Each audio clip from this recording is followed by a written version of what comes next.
Hello, welcome to another episode of Autism 51 here on Sparks 1524. I'm Nathaniel Miller. In case you're new to this particular set of episodes, it's called Autism 51 because I was 51 years old when I was finally diagnosed with autism. That actually was in this past May. I just turned 52 in November, but the title Autism 51 has kind of a ring to it, so we're sticking with it. Went up to Pennsylvania for Thanksgiving, spent Thanksgiving with Jerry and Michelle. Jerry is my editor and coach. If you're new here, I am a novelist. Jerry beats the crap out of me. I mean, Jerry ensures that the books I turn out are high quality. But he and Michelle are also dear friends. Jerry and I were in the Navy together, and that's where we met. Well, on the trip up, I had a chance to see some other former shipmates, including stopping to see one of my former commanding officers. And this gentleman was one of the two greatest commanding officers I ever had. As I was driving from Virginia into Maryland toward Annapolis, I had a revelation. I've spent most of my life wrestling with depression, especially since I went to college, and then even worse after I joined the Navy. And one running theme I've had at the back of my mind, and a lot of well-meaning people have said to do this, is you need to get over whatever's depressing you so you can have a normal life and feel like a normal person.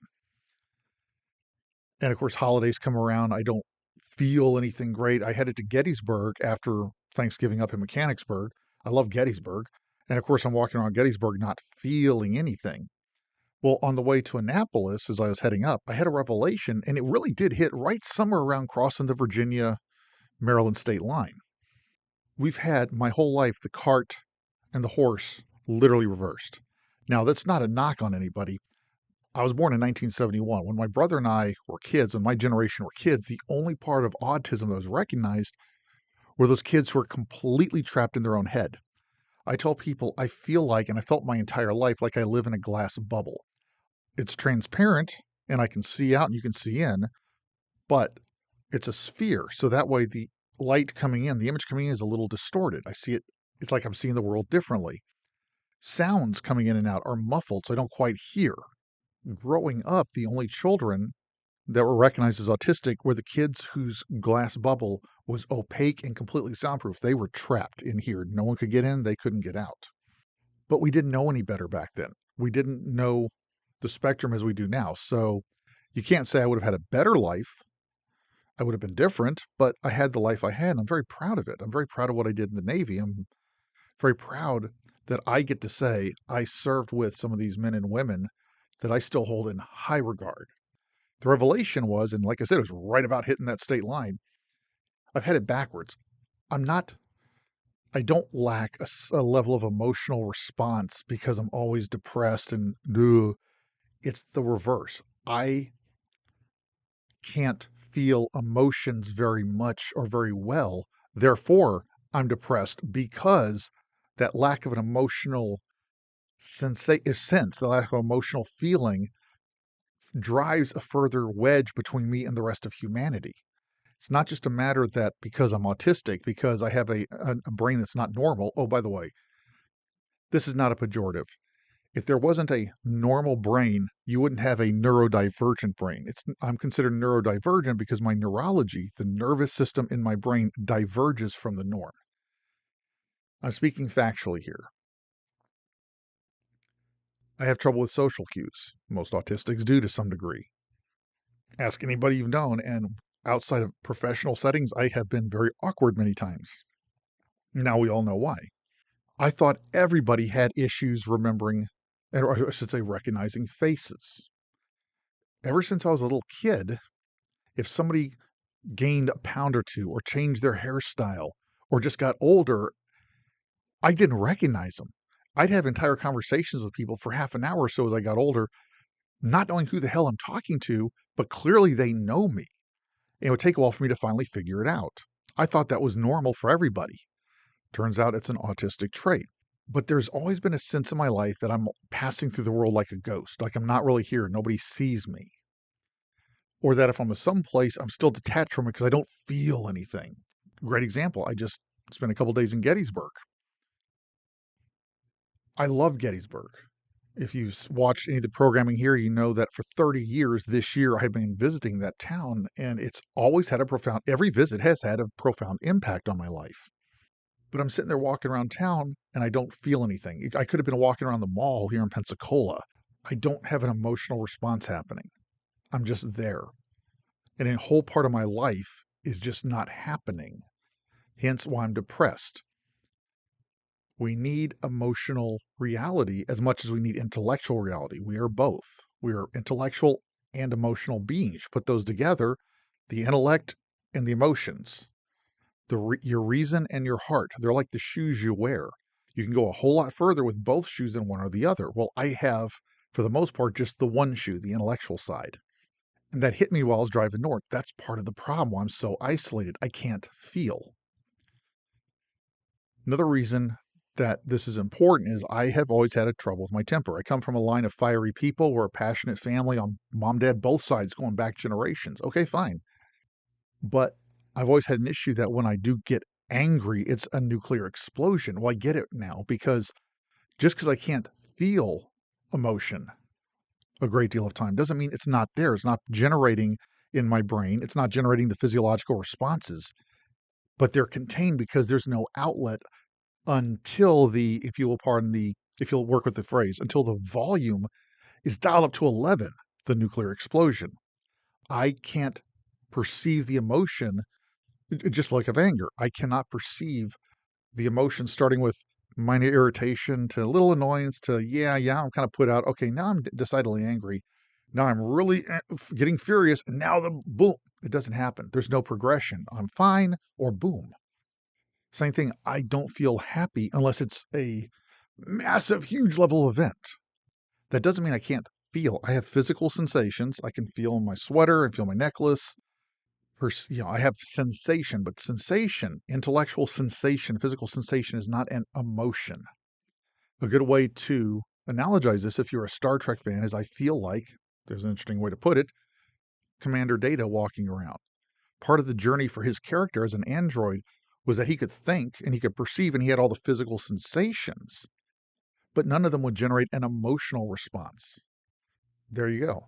That's one of the issues that drives a wedge between those of us with autism and the rest of the world is people think we have no emotions. And I've had people say that, man, I didn't, I've had people tell me, you're the first person who's autistic I've met that actually has emotions. I'm like, no, actually, you just have seen me at the worst. We all do, but trying to perceive them and trying to feel them, especially in real time, is difficult. When I was a kid, about 8 or 9, and I talked to mom and dad about this recently, and they confirmed it, I just had it was like a switch turned off in my head, and I stopped playing with the other kids a whole lot. I was still sociable, but I might go outside for an hour, and then I'm back in my room. I'm reading a book or playing by myself instead of being out for hours and hours and hours. It was like a switch turned off. All of a sudden, I just couldn't be around the kids because I didn't know what the hell was going on. 1984 was the last time I remember feeling anything at Christmas. And that shows you how stark these experiences have been. I remember at 8 or 9, a switch being turned off. And I've never gotten that sense of connection back with my peers. 1984, we were in the Philippines. Pop was stationed at Clark Air Force Base. We're living on base. It was a great year, wonderful Christmas, had a lot of fun. And then 1985 happened. Now, yes, I was a young teenager, so hormones, everything's shifting. All that's happening.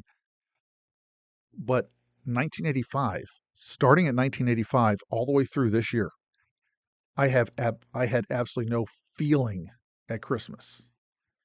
No sense of joy, no sense of wonder, no sense of, hey, this is a good time. No, nothing. I'm looking at it like I'm watching a TV show through somebody else's window. Like I'm outside somebody else's window, somebody else's house, looking through their window to watch a TV show about Christmas. And I was smart enough even back then. This shows you again how gifted I am on the intellectual side. In 1985, I was 12 going on 13. I already knew, I'm a teenager.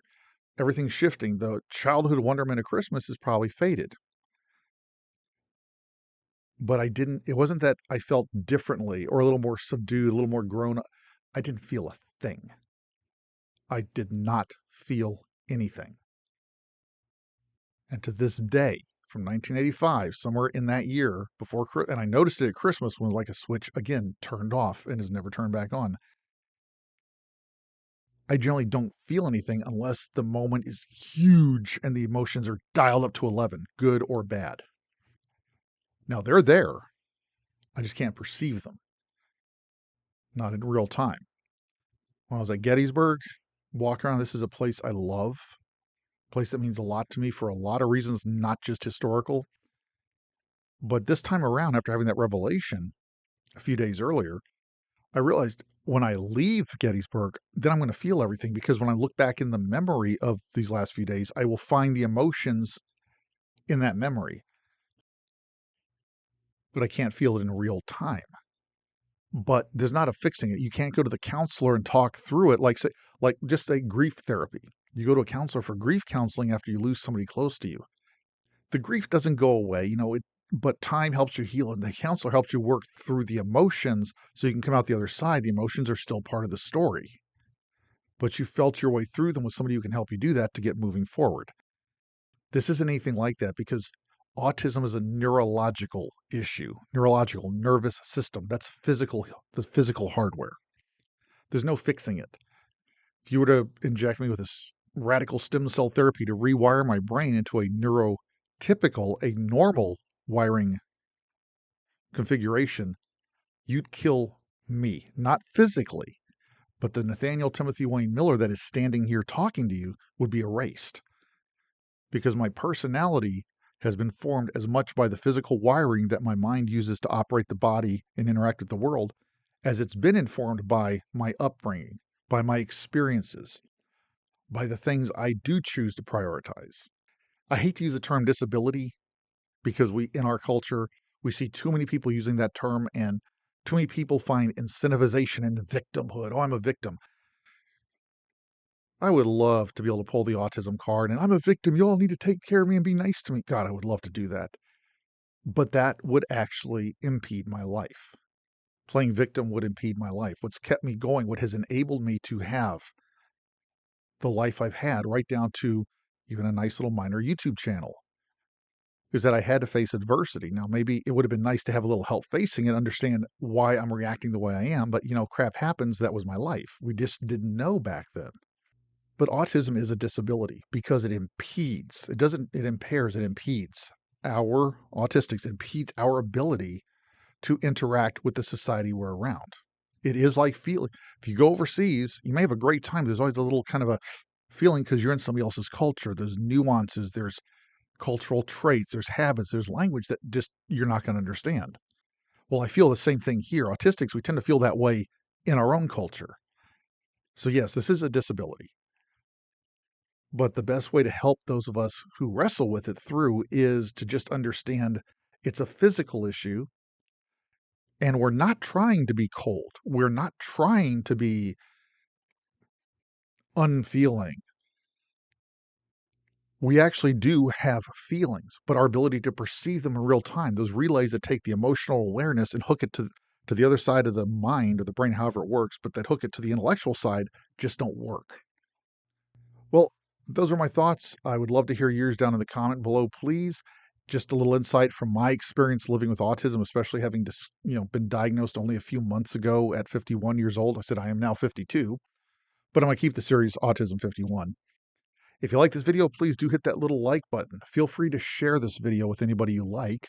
And if you like my programming, I do ask you to hit that subscribe button. I'm not the most prolific programmer, but I try to keep something coming once or twice a month at least. Until we meet here again, though, on Sparks 1524, I hope you have a great holiday season. Merry Christmas or Happy Holidays is appropriate to your traditions.